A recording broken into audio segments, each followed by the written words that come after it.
pemirsa, kembali Anda menyaksikan Halo Indonesia. Dan seperti biasa selama 1 jam ke depan kami akan menghadirkan beragam informasi menarik. Apa saja Ardes hari ini? Ya betul sekali pemirsa, serangkaian informasi terkini dan inspiratif telah kami siapkan hanya untuk Anda. Di antaranya, mengukur perkembangan usaha di Indonesia lewat sensus ekonomi.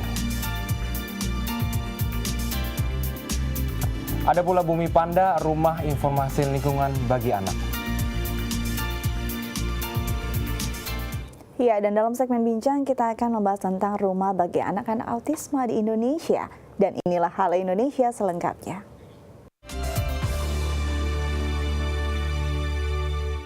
Ya pemirsa, informasi yang pertama datang dari pelaksanaan sensus ekonomi kembali dilakukan oleh Badan Pusat Statistik selama kurang lebih 1 bulan yang akan berakhir pada tanggal 31 Mei mendatang. Ya, melalui sensus ekonomi, unit usaha dan para pelaku usaha dapat mengetahui pondasi pengukuran usaha di tiap provinsi untuk 10 tahun mendatang. Badan Pusat Statistik atau BPS kembali mencanangkan program sensus ekonomi yang dilakukan secara serentak di seluruh Indonesia selama 1 bulan, yakni mulai tanggal 1 Mei hingga 31 Mei 2016 mendatang. Berdasarkan data terakhir sensus ekonomi di tahun 2006 lalu, diperkirakan jumlah responden di Provinsi DKI Jakarta tahun ini mencapai lebih dari 1 juta unit usaha yang terdata untuk disensus. Sasaran usaha yang menjadi target tim sensus ekonomi kali ini diantaranya mencakup perusahaan besar, seperti perkantoran dan hotel, pedagang di pasar, hingga sektor informal rumah tangga seperti usaha online.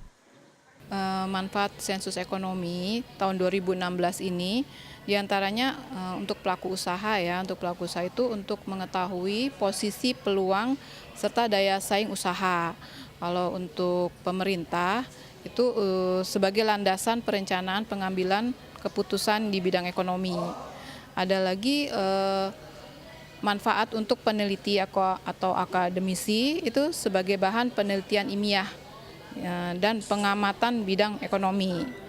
Yang terakhir ini untuk masyarakat itu dapat menerima manfaat dari kebijakan ekonomi yang dijalankan oleh pemerintah.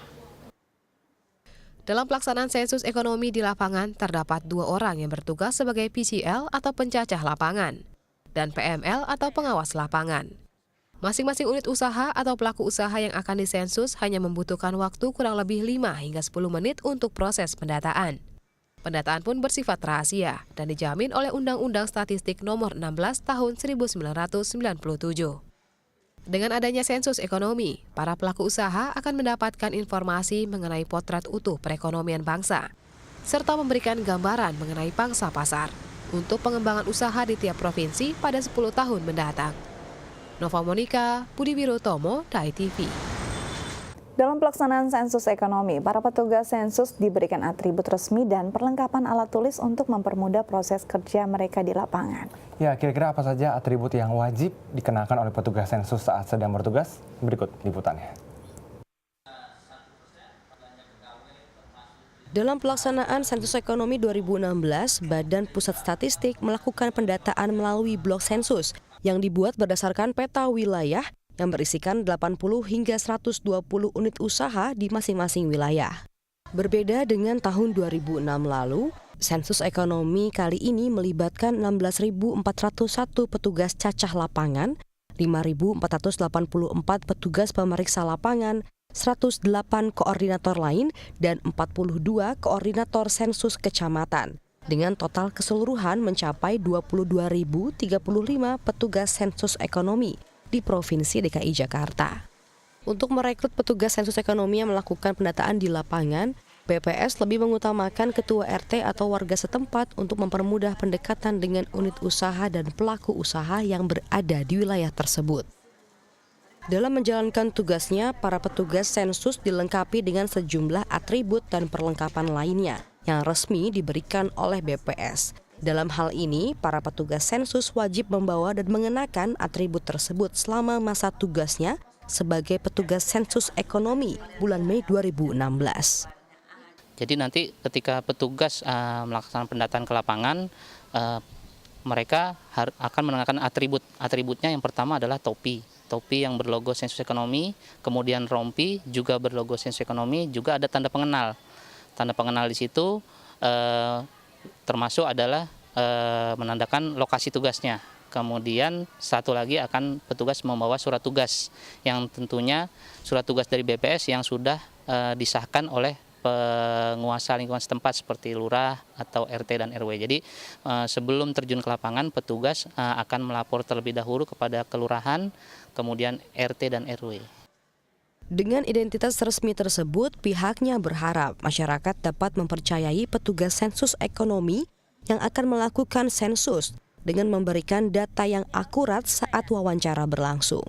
Berakhirnya kegiatan sensus ekonomi di sebuah unit usaha akan ditandai dengan penempelan stiker yang menandakan bahwa unit usaha tersebut telah resmi disensus oleh petugas sensus ekonomi. Nova Monica, Budi Wiro Utomo, The ITV.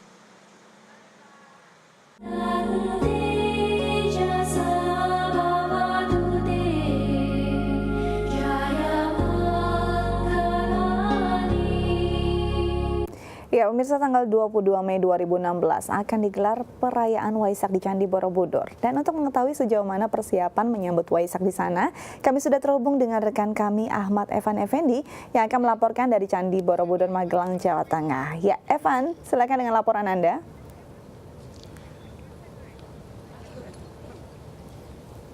Ya, Evan, bagaimana dengan kondisi di sana dan sudah sejauh mana persiapannya? Ya, baik, terima kasih pemirsa. Langsung dari lokasi Candi Borobudur nampak di belakang saya dari Panitia Perayaan Trisuci Waisak tahun 2016 atau 2560 Buddhis Era sedang dilaksanakan, dan pada pagi hari ini akan dilakukan pembukaan dari bakti sosial yang dilakukan oleh panitia sendiri.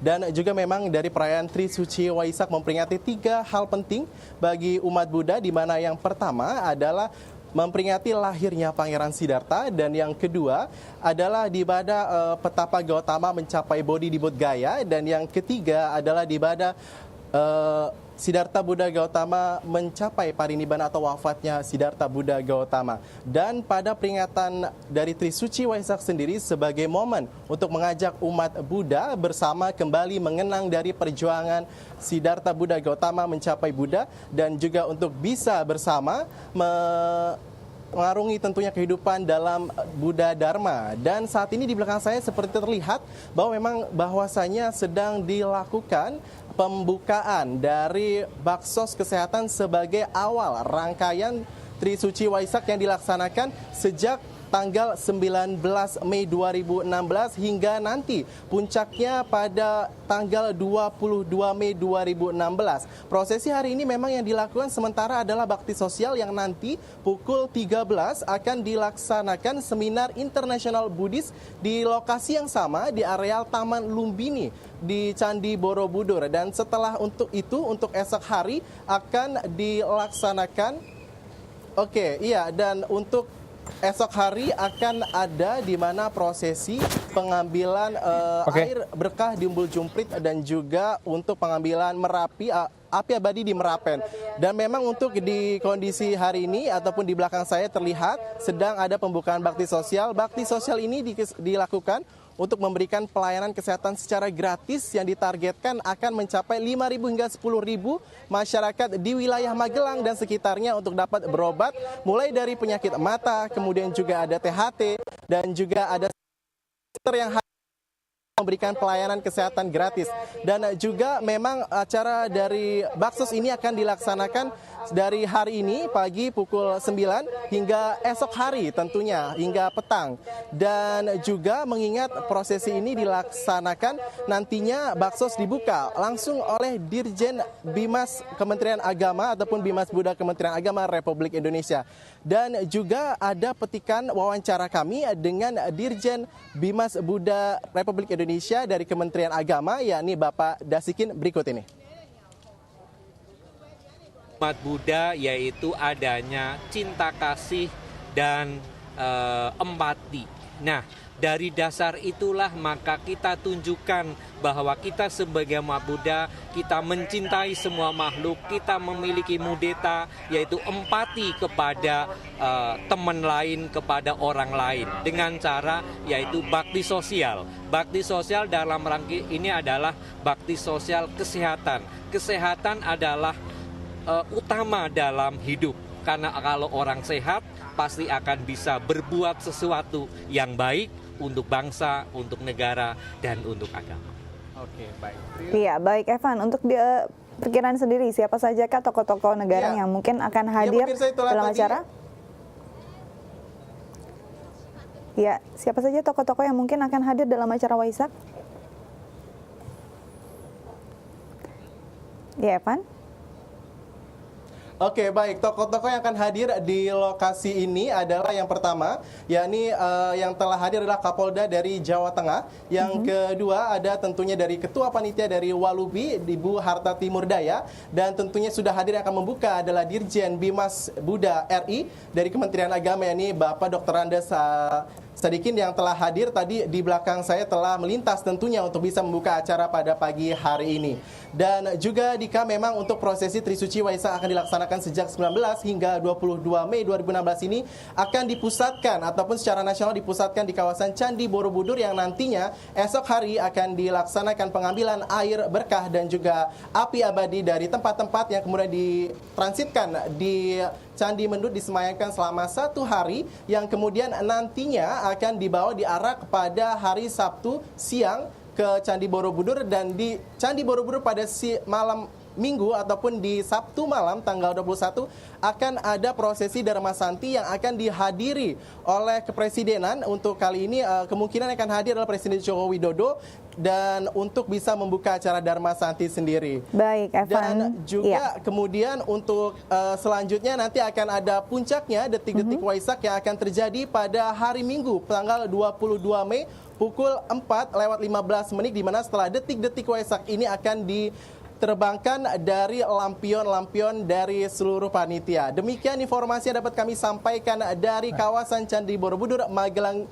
Jawa Tengah. Kembali ke studio di Jakarta. Silakan Dika dan Ardes. Baik, terima kasih Evan untuk laporan Anda. Kita doakan semoga lancar ya sampai di puncak acara di hari Minggu ya. Karena perayaan Waisak ini menjadi sebuah perayaan untuk semua umat pastinya ya.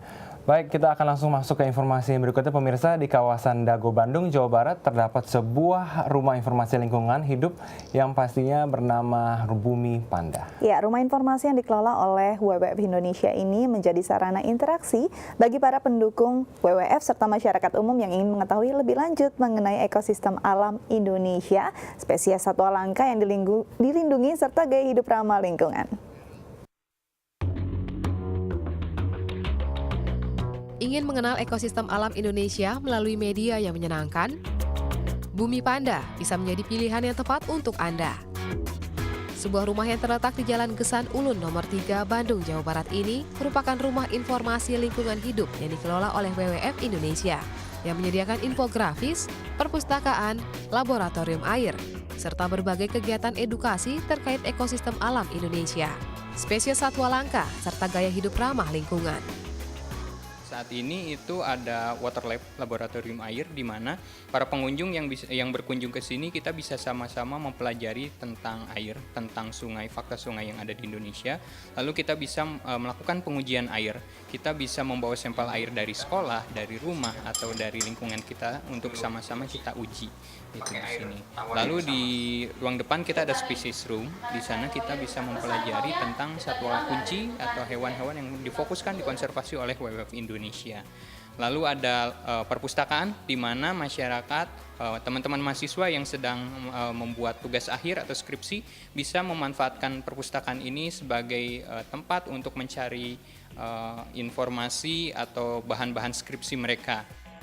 Dibangun di atas lahan seluas 300 meter persegi, Bumi Panda terbagi menjadi beberapa ruang edukasi. Yang salah satunya menyajikan informasi menarik mengenai spesies satwa langka yang dilindungi melalui infografis. Di ruang spesies ini terdapat gambar serta informasi mengenai spesies yang terancam punah, seperti badak Jawa, orang utan, harimau Sumatera, gajah Sumatera, penyu, serta hiu paus. Selain itu, laboratorium air yang baru diresmikan pada bulan Maret lalu juga menjadi daya tarik tersendiri yang dimiliki oleh Bumi Panda. Selain menjadi media edukasi bagi masyarakat umum, Bumi Panda juga menjadi wadah interaksi bagi para pendukung WWF yang berdomisili di Bandung. Tujuannya, WWF membuat rumah edukasi ini Pertama untuk apresiasi kepada supporter yang ada di Kota Bandung. Supporter itu para donatur yang mendukung upaya konservasi WWF Indonesia, di mana ternyata ada berjumlah 2.000 orang lebih gitu. Jadi itu bentuk apresiasinya. Yang kedua, tujuan dari Bumi Panda ini WWF ingin mengajak, menginformasikan tentang gaya hidup ramah lingkungan, serta menginformasikan tentang WWF Indonesia itu seperti apa, lalu upaya-upaya konservasinya yang dilakukan hingga saat ini. Bumi Panda merupakan rumah edukasi kedua di dunia yang dimiliki oleh WWF. Rumah edukasi WWF pertama dibangun di London, dan kedepannya WWF akan membangun rumah edukasi ketiga yang berlokasi di Surabaya. Ferawati, Topan Iskandar, Dai TV.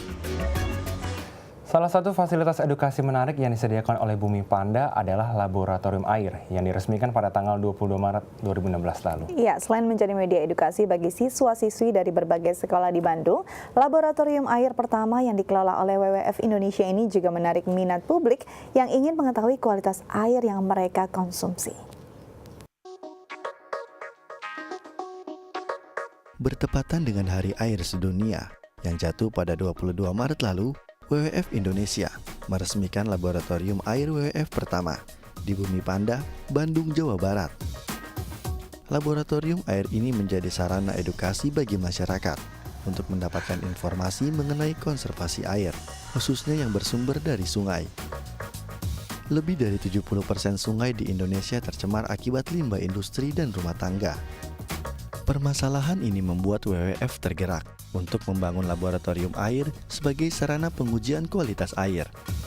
Di ruangan berukuran 6 meter persegi inilah tersedia fasilitas pengujian air yang dapat dimanfaatkan pengunjung untuk mengetahui kualitas air sungai di pemukiman sekitar maupun kualitas air yang dikonsumsi sehari-hari secara gratis. Maksudnya air di rumah kamu atau di kamar mandi? Dengan tujuan untuk mengajak masyarakat lebih hemat, lebih bijak dalam menggunakan air. Karena memang kondisinya saat ini air di Bandung sebagai kota besar itu kualitasnya sudah sangat menurun. Fungsi dari Water Lab ini sendiri, seluruh masyarakat Kota Bandung dari sekolah-sekolah yang melakukan outing class ke sini atau individu, keluarga yang bisa berkunjung itu kita bisa sama-sama melakukan pengujian air.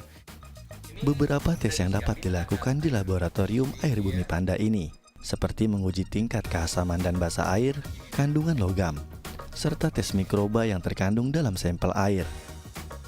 Pengujian untuk mengetahui pH air, lalu mengetahui kandungan logam, terus ada mengetahui kandungan mikroba yang terlarut di air, seperti itu. Tapi ada 4 cara yang bisa kita lakukan di Water Lab ini. Terdapat pula infografis mengenai fakta sungai di Indonesia yang dikemas secara menarik dan foto-foto kondisi sungai di Rimbang Baling yang saat ini menjadi wilayah konservasi Sungai WWF Indonesia. Terdapat pula miniatur penggunaan air sehari-hari rumah tangga sebagai media edukasi bagi para pelajar yang bertujuan untuk menanamkan gaya hidup hemat air. Ferawati, Topan Iskandar, Dai TV. Ya, pemirsa, Bumi Panda dan laboratorium air yang dikelola oleh WWF menjadi media edukasi menarik bagi siswa-siswi mulai dari tingkat sekolah dasar hingga sekolah menengah atas. Ya, pada hari Selasa lalu siswa-siswi dari SMPN 34 Bandung mengadakan study tour ke Bumi Panda untuk belajar mengenai ekosistem lingkungan serta melakukan uji kualitas air yang diambil dari sungai di Kota Bandung. Seperti apa keseruan mereka? Berikut liputannya. Mengunjungi museum atau tempat bersejarah mungkin sudah menjadi hal yang biasa bagi para pelajar. Namun untuk kunjungan ke laboratorium air yang berada di Rumah Edukasi Lingkungan milik WWF ini bisa jadi merupakan pengalaman yang menarik dan jarang dirasakan. Hal ini yang dirasakan 20 siswa-siswi kelas 8 dan 9 SMP Negeri 34 Bandung. Di sini mereka belajar tentang ekosistem lingkungan dan melakukan uji kualitas air yang diambil dari beberapa sumber.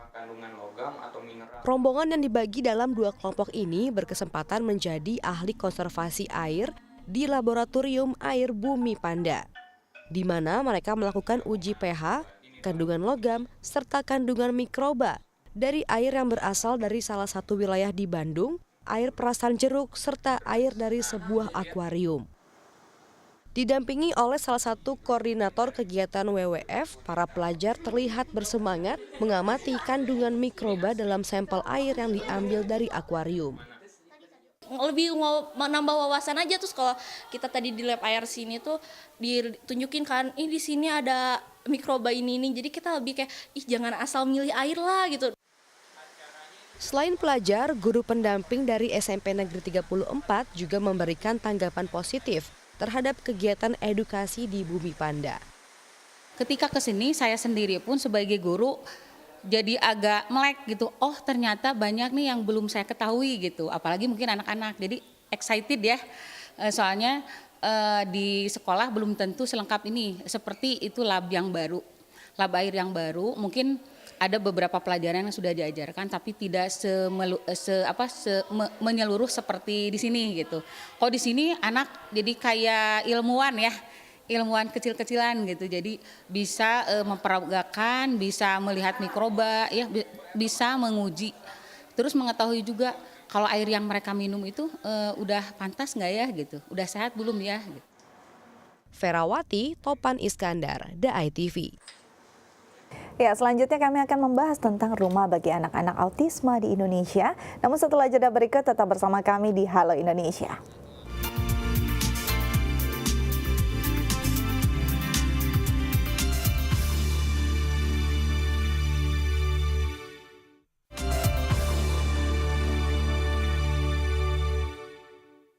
Terima kasih pemirsa, Anda masih bersama kami di Halo Indonesia dan pastinya seperti yang telah kita janjikan, pastinya kita akan bersama-sama berdiskusi mengenai sebuah topik yang luar biasa menarik pastinya, Dika, di mana kita akan berbicara dan mengenal lebih jauh mengenai anak berkebutuhan khusus, maksud kami lebih khususnya menyandang autisme seperti itu ya. Kira-kira apa yang kamu ketahui, Dika, tentang autisme? Kalau kita lihat mungkin ya kadang-kadang orang-orang suka berpikir negatif atau stigma itu memang melekat pada anak-anak dengan tantangan autisme.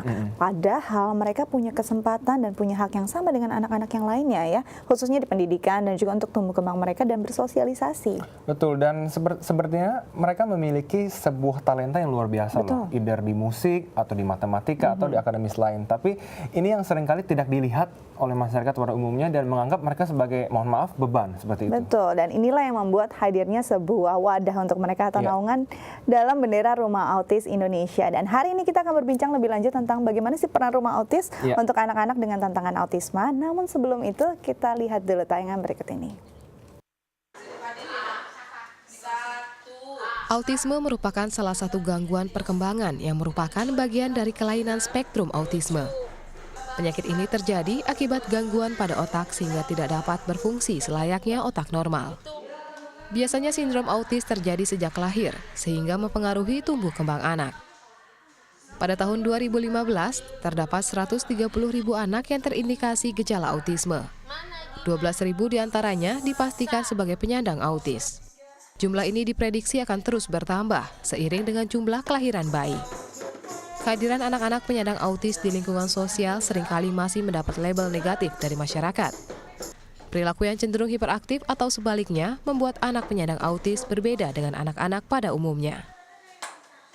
Ya, kita lihat Dika, itu hadir Rumah Autis tentunya di tengah-tengah masyarakat. Kita lihat kalau yang tadi di VT mungkin di pusatnya di Bekasi seperti itu ya. Tapi memang tersebar di beberapa wilayah dan menjangkau anak-anak yang dengan tantangan autisme yang mungkin orang tuanya kebingungan. Apalagi stigma di masyarakat masih sangat negatif dan ini harus dirubah. Dan kita akan berbincang lebih lanjut dengan pendiri Rumah Autis Indonesia, Mas Dika Kurniawan. Selamat pagi. Pagi Mas. Semangat ya.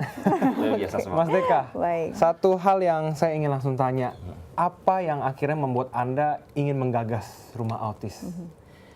Panggilan batin, itu kata yang membuat saya dan teman-teman tergerak untuk bisa membangun kegiatan sosial buat anak-anak autis dari keluarga tidak mampu.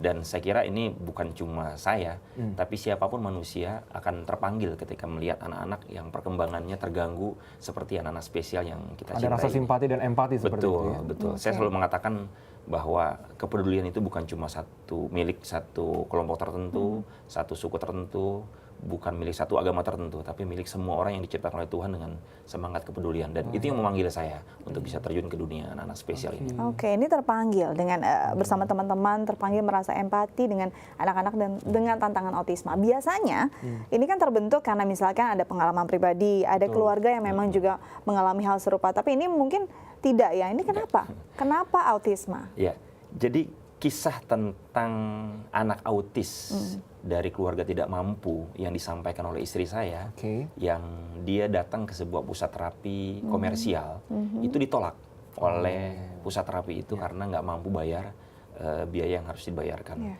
Dan si terapis yang tadi menolak itu sebagai seorang terapis di tempat itu, dia memang harus menolak, tapi di luar itu dia hatinya menangis, ya nggak nyaman dia. Kemudian cerita ke istri saya, dan istri saya bilang sama saya, "Lo emang autis itu apa?" Saya belum tahu sama sekali, sama sekali belum tahu. Ya. Dan kemudian begini, anaknya hiperaktif, nggak bisa bicara segala macam. So, gimana orang tua punya kayak gitu? Saya bilang, kita beruntung nggak punya anak seperti itu. Tapi kemudian apa yang bisa kita lakukan? Dan kemudian saya panggil lah terapis yang bekerja di pusat terapi komersial itu, dan kemudian saya bilang, mau nggak ya kita menjadi bagian dari solusi buat mereka, anak-anak autis yang tidak mampu itu. Gimana caranya? Ya kita bikin lembaga, tapi susah. Kenapa? Mahal. Saya bilang, kan sudah ada kamu yang akan bisa menyumbangkan ilmu. Kemudian kita tinggal cari tempat, dan kemudian kita tinggal cari kenapa anak-anak itu sudah ada. Dan kemudian akhirnya kami buatlah, singkat kata, di rumah kontrakan saya pindah ke Bekasi dari Bogor. Waktu itu kita awal gagasannya di Bekasi itu, di rumah kontrakan saya berbagi space antara ruang untuk kami sekeluarga dan ruangan itu dipakai buat terapi. Kemudian kami undang anak-anaknya, terapisnya sudah ada, tempatnya sudah, tinggal alat-alatnya. Alat-alat terapi seperti terapi edukatif, puzzle dan lain-lain, itu ada yang sumbangan bekas yang sudah nggak lengkap, tapi nggak apa-apa, yang penting kita mulai dulu. Dan akhirnya berjalan dengan satu anak. Si terapis tadi ya, Bu Isti dan Bu Heni tadi, itu kemudian berbagi waktu. Setelah selesai mereka menterapi di tempat kerjanya, mereka sore hari dalam sepekan 2-3 kali datang ke tempat kami di Bekasi, dan kemudian menterapi anak-anak autis yang duafa itu. Terus berjalan, dan kemudian kami sosialisasi. Ketika sosialisasi, kami berharap masyarakat itu banyak yang peduli dan mendukung. Tapi apa yang terjadi? Ketika kami publish kegiatan kami, yang justru datang, ya, menelepon kami, menghubungi kami, mengirim email adalah anak-anak autis yang tidak mampu dari daerah yang lain. Saya kaget, loh ternyata banyak anak autis duafa ini, nggak cuma 1-2 yang kami temukan di Bekasi dan di Jakarta. Dan mereka minta juga untuk mendapatkan penanganan yang sama. Saya tentu kelimpungan, luar biasa, saya nggak nyangka ini. Kirain datang ada donatur yang mau bantu, tapi ternyata malah yang datang yang minta diterapi. Kebingungan saya flashback sedikit, Mas Deka. Anda mengatakan bahwa Anda mendapatkan istilahnya pengalaman dari teman istri Anda begitu ya, yang istilahnya harus menolak pasien, istilahnya dalam tanda kutip klien, tapi istilahnya secara pribadi punya beban hati. Berarti itu memang berawal dari panggilan hidup, benar-benar panggilan hidup seperti itu. Dan Mas Deka yang sebenarnya dalam tanda kutip tidak punya pengalaman tertentu lah dengan anak-anak berkebutuhan khusus autis, namun terpanggil dari cerita tersebut. Tahun berapa kira-kira itu? Itu tahun 2004. 2004. Jadi sudah saya 12 tahun ya? Lebih terenyuh ketika datang ke salah satu anak, ketika ada anak yang kondisinya seperti itu. Dan kemudian di rumah anak itu, ketika kami sedang ngobrol dengan orang tuanya, ya di pelosok banget di pinggir sungai gitu ya, di daerah Bogor itu anak tantrum. Dan kemudian dia membentur-benturkan kepalanya ke tembok. Saya bilang, saya langsung terenyuh dan saya nggak mau nangis gitu, lihat bagaimana. Ya ibunya memang sudah biasa ngelihat anak itu. Terus kemudian gimana, mesti diapain anak ini? Ya anak ini begitu karena nggak pernah diterapi. Saya bilang, nggak bisa. Harus kita bikin pusat terapi yang bisa membantu mereka. Orang seperti ini mereka mau kemana? Mereka sudah ditolak ya. Ketika itu 2004 negara juga belum punya perhatian yang cukup memadai. Masyarakat juga masih belum welcome terhadap keadaan mereka, belum aware. Dan kemudian kami terpanggil, kalau kita menunggu orang lain turun, kita nggak pernah tahu kapan bisa harus dimulai dari diri sendiri. Nah ini tadi kalau bicara bahwa niatnya sih dipublish biar banyak donatur dan orang relawan yang mau bantu, ternyata malah justru klien yang ingin dibantu. Nah ini kan juga jadi PR yang luar biasa, bagaimana dalam keterbatasan kalian harus bisa menerapi banyak orang. Nah tantangannya seperti apa, kita akan bahas setelah jeda berikut ya Mas. Tetap bersama kami di Halo Indonesia.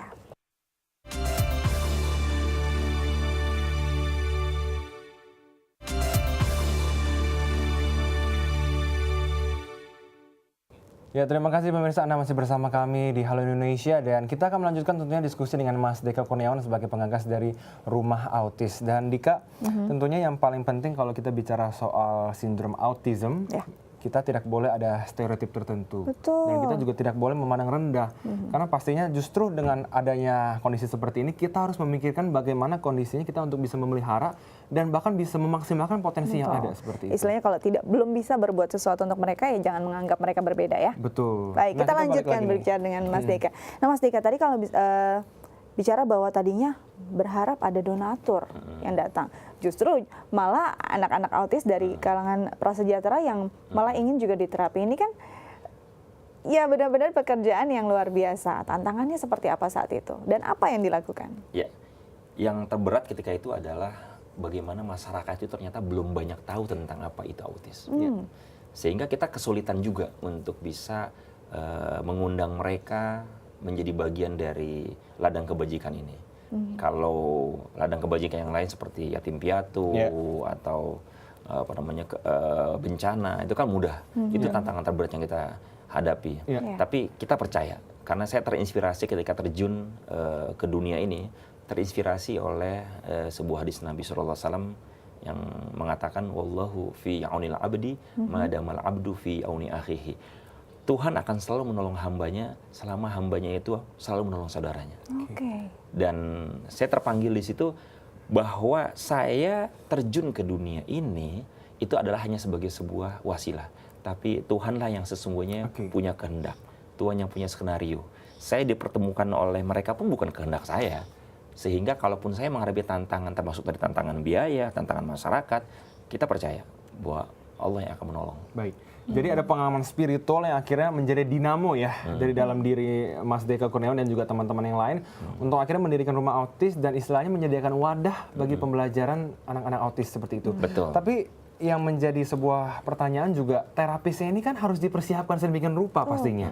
Nah, bagaimana sebenarnya sistem dari rumah autis sendiri untuk dalam tanda kutip mempersiapkan kesiapan dari terapisnya? Yes, itu juga tantangan terberat kami, yaitu mencari relawan-relawan yang mau bekerja secara sosial di tengah iklim kehidupan yang sekarang makin materialistis. Itu sulit ya kita ketemu orang-orang seperti itu. Tapi kita percaya, seperti yang saya bilang menjadi keyakinan tadi, Allah akan kirimkan bukan hanya orang-orang yang mendukung secara finansial, yang memberikan donasi, tapi juga Allah akan mengirimkan orang-orang yang akan menjadi relawan. Itu keyakinan itu aja. Meskipun prosesnya memang berat, tapi dengan izin Allah Subhanahu Wa Taala, ada orang-orang yang akhirnya terpanggil juga, seperti halnya kami terpanggil. Karena kami yakin bahwa setiap orang punya kepedulian dan empati. Mereka datang, mereka berlatar belakang terapis juga, terlibat mau membantu, dan kemudian semakin hari dengan bertambahnya anak itu, bertambah juga terapis, bertambah lagi anak, bertambah lagi terapis, bertambah lagi tempat, bahkan sampai sekarang bertambah cabang, dan itu yang tetap berlangsung sampai sekarang. Ya, kita sampai hari ini memberikan maintenance yang paling utama adalah maintenance penguatan secara visi, bahwa kita hidup di dunia ini bukan hanya untuk mengejar materi. Kita akan mendapatkan kemuliaan, kita akan mendapatkan kedamaian justru dengan kita berbagi. Dan itu yang selalu saya katakan kepada mereka. Ketika kita membantu orang lain, kita sesungguhnya bukan sedang membantu orang itu, tapi sedang membantu diri kita sendiri untuk menjadi lebih bahagia. Dan ini terbukti dengan kehadiran Rumah Autis Indonesia di berbagai wilayah. Dan kita mau mengajak masyarakat untuk melihat seperti apa sih Rumah Autis dan bagaimana terapis-terapis tadi yang terpanggil ya, datang dan juga menerapi anak-anak dari keluarga prasejahtera dalam tayangan berikut ini. Di Indonesia, sindrom autisme meningkat setiap tahunnya. Pada tahun 2015, diperkirakan 12.800 anak-anak Indonesia merupakan penyandang autis. Dan kepedulian akan anak autis pun terus diberikan, seperti halnya keberadaan rumah autis. Keberadaan rumah autis ini menjadi angin segar bagi keluarga kurang mampu yang memiliki anak autis. Di rumah autis yang berdiri sejak tahun 2004 ini, anak autis maupun anak dengan keterbelakangan mental mendapatkan terapi fisik untuk mengembangkan kemampuan sensorik dan motoriknya. Anak-anak berkebutuhan khusus juga mendapatkan bimbingan kemandirian, seperti belajar cara makan dan membereskan peralatan makannya sendiri. Berbeda dengan terapi autis pada umumnya yang menetapkan tarif. Rumah Autis menetapkan biaya sukarela bahkan gratis bagi anak-anak autis dari keluarga berekonomi rendah. Untuk menangani 200 anak autis di Jabotabek, Rumah Autis hanya memiliki 70 tenaga ahli pendamping. Selebihnya, Rumah Autis merekrut mahasiswa dari jurusan psikologi atau okupasi terapi untuk memenuhi kebutuhan tenaga ahli pendamping. Tak hanya mengandalkan tenaga ahli pendamping, Rumah Autis juga mengajak orang tua penderita autis untuk mengikuti berbagai pelatihan berupa pemahaman dan penanganan anak autis. Tujuannya agar para orang tua mampu menangani kebutuhan anak autis dan membina kemandirian anak di rumah. Baik. Terharu ya melihatnya bagaimana anak-anak autis yang kita pikir tidak bisa apa-apa, mereka kita lihat setelah di terapi bisa makan sendiri, bahkan tadi ada yang cuci piringnya. Ini kan penerapannya memang istilahnya pendampingannya berbeda-beda dengan autisme yang juga beragam macamnya dan jenisnya. Ini bagaimana para terapi bisa intens untuk memberikan perhatian satu-satu karena kan pasti banyak. Betul. Yang pertama kekuatannya adalah kekuatan cinta. Jadi relawan-relawan kami ini yang bergabung di Rumah Autis memang sejak awal sudah terseleksi dan terpilih.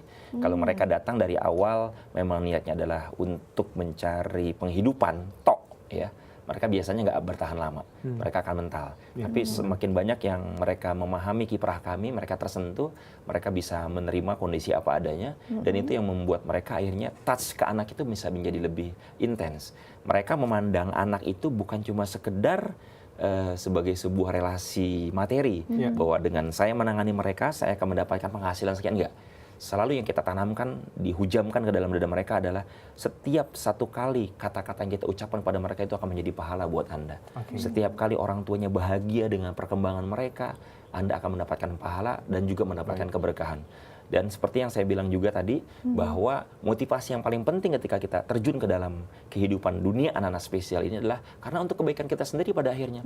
Saya juga termotivasi oleh sebuah hadis Nabi SAW, man nafasa, barang siapa yang melepaskan kesulitan saudaranya, maka Allah akan melepaskan kesulitannya di akhirat. Dan barang siapa yang memudahkan urusan saudaranya, Allah akan memberikan kemudahan dalam urusan dunia dan akhirat. Jadi saya bilang sama mereka, para relawan itu, tunggu keajaibannya. Ketika Anda menjadi bagian dari anak-anak spesial ini, sedikit apapun hasil yang didapatkan dengan anak mengalami peningkatan, kemandirian, perkembangan, dan orang tuanya bahagia, luar biasa keberkahannya akan. Karena seperti tadi dibilang bahwa saat kita berbagi dan menolong orang lain, berarti kita sedang menolong diri kita sendiri. Dan saya sudah membuktikannya. Dan saya sudah membuktikannya. Dan itu sudah terbukti dengan keadaan Rumah Autis Indonesia yang ada di beberapa wilayah dan bisa membantu banyak orang. Nah, sebelum kita bicara lebih lanjut lagi, kita akan membahas bagaimana stigma masyarakat yang masih harus dirubah. Apalagi masih ada yang istilahnya mencela orang dengan kata-kata autisme. Kita akan bahas lebih lanjut ya. Tetap bersama kami di Halo Indonesia.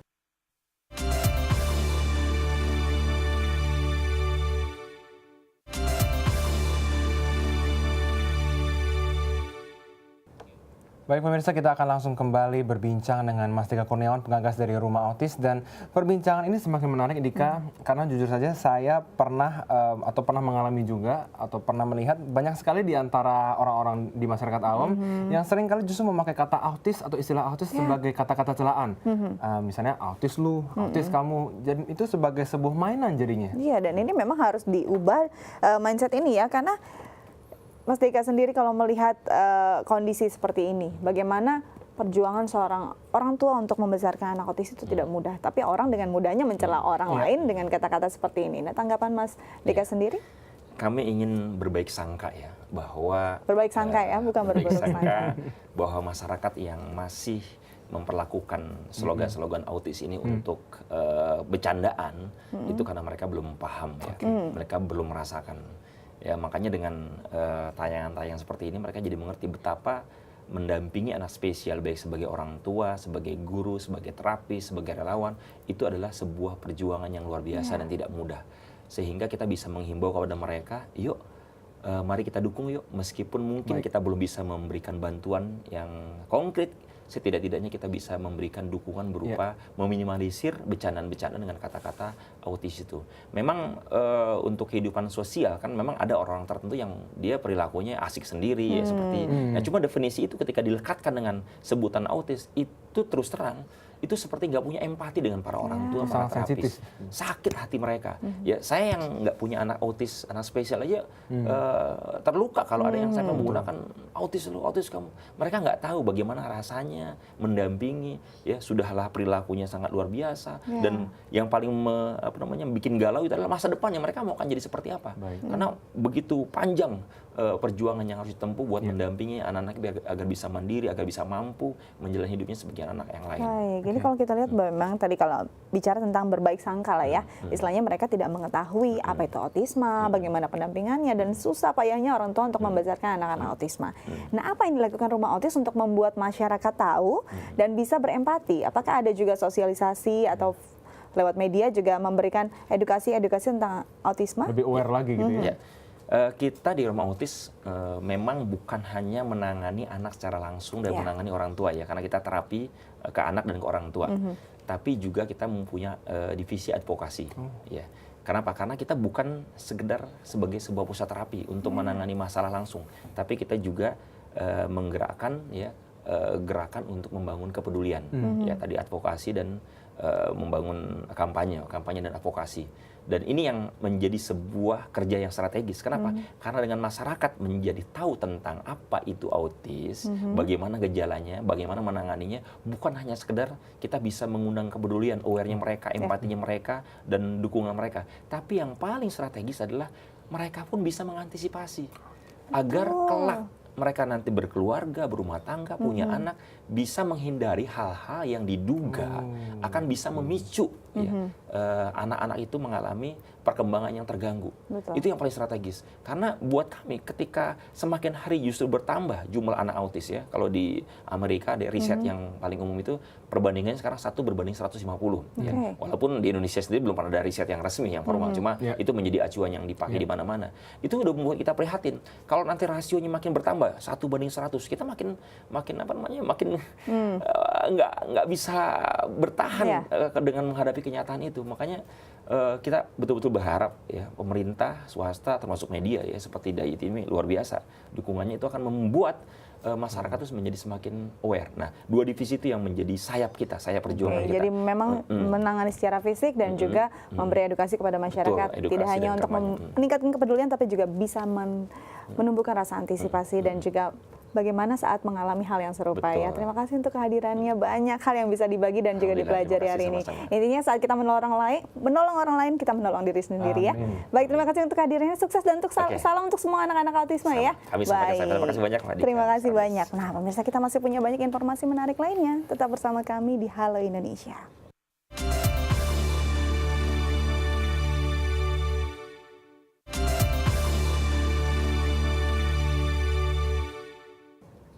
Ya, terima kasih pemirsa, Anda masih bersama kami di Halo Indonesia. Ya, pemirsa, memiliki nama dalam bahasa Sunda, Tenggeran dan juga Perang, wilayah di barat kota Jakarta ini memiliki banyak cerita dan sejarah yang sangat menarik. Ya, tanya itu tempat yang kini dikenal sebagai kota Tangerang ini juga menyimpan cerita jejak perkembangan kaum Tionghoa. Tangerang, salah satu kota di Provinsi Banten ini memiliki banyak kantung wilayah pecinan. Sekitar tahun 1407, rombongan Tionghoa pimpinan Halung mendarat di muara Sungai Cisadane dan mulai menetap di Kampung Sewan Kongsi. Kampung yang memiliki nama asli sewaan ini awalnya disewakan untuk warga etnis Tionghoa sebagai tempat tinggal dan lahan menggarap sawah. Tak jauh dari perkampungan ini terdapat Kelenteng Bun Sanbio sebagai tempat beribadah warga keturunan Tionghoa di kota Tangerang. 1689. 1689. Tapi nggak seperti ini bentuknya ya. Oh, dulu jadi seperti apa? Kecil, jadi kecil seperti gubuk aja, seperti gubuk. Kalau istilah sekarang gubuk, mungkin dulu enggak ya. Karena zaman itu kan semua dari bilik. Satu lagi keunikan yang ada di Kelenteng Bun Sanbio ini adalah petilasan keramat Mbah Surya Kencana.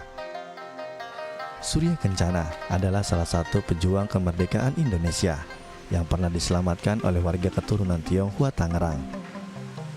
Untuk membalas jasa, Raden Surya Kencana berjanji untuk membantu orang Tionghoa yang kesusahan. Sejak itulah dibangun tempat ibadah umat muslim di kelenteng ini.